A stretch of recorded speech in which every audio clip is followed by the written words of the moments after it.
मार्च का दिन भारतीय इतिहास में बहुत ही महत्वपूर्ण दिन माना जाता है, क्योंकि इसी दिन महात्मा गांधी जी ने दांडी यात्रा प्रारंभ की थी।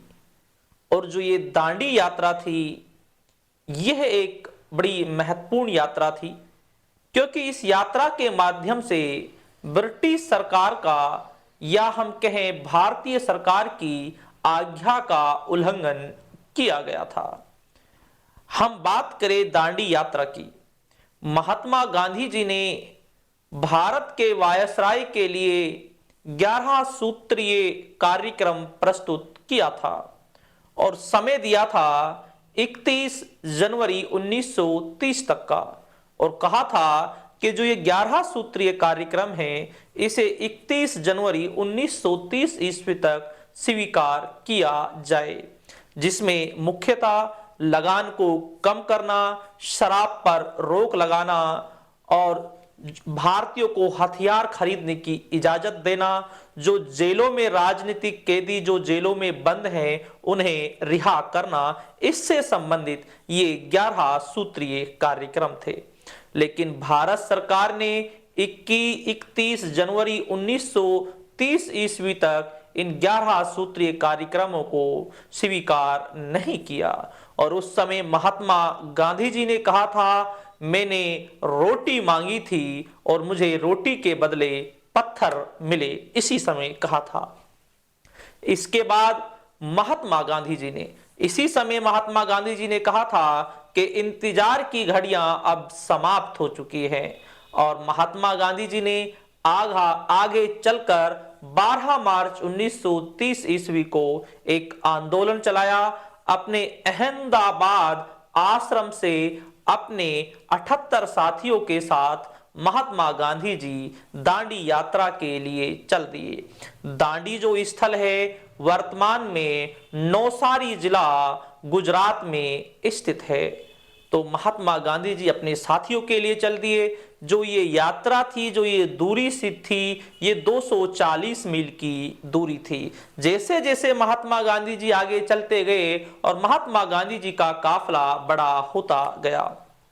इस समय का जो आदर्श वाक्य था वो था, अंत तक लड़ो।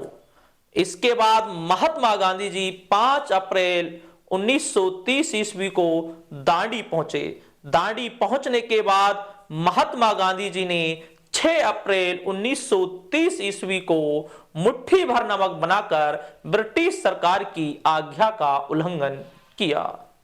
उस समय एक अंग्रेज पत्रकार ने महात्मा गांधी जी का मजाक उड़ाया, क्या ये मुट्ठी भर नमक बनाकर क्या ब्रिटिश सत्ता को झुकाया जा सकता है? उस समय महात्मा गांधी जी ने कहा था, हम इस नमक को, हम इस पानी को तब तक उबालेंगे जब तक ब्रिटिश सरकार घुटना ना टेक दे। और इस समय अमेरिका के पत्रकार वेब मिलर भी इस समय उपस्थित थे, और महात्मा गांधी जी ने इस तरीके से ब्रिटिश सरकार का उल्लंघन किया था।